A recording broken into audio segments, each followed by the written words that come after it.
کہ اگر ہم ایک لفظ میں کہنا چاہیں کہ ہمارا رب ہم سے کیا چاہتا ہے، ایک لفظ، اس کے لیے میں آپ کو ایک حدیث بھی سنا دوں۔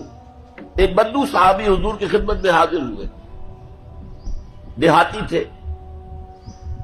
انہوں نے عرض کیا کہ اے اللہ کے رسول، میں زیادہ باتیں نہ سمجھ سکتا ہوں نہ یاد رکھ سکتا ہوں، مجھے تو بس کوئی ایک بات ایسی بتا دو کہ میں اس کو مضبوطی سے تھام لوں اور میری نجات ہو جائے۔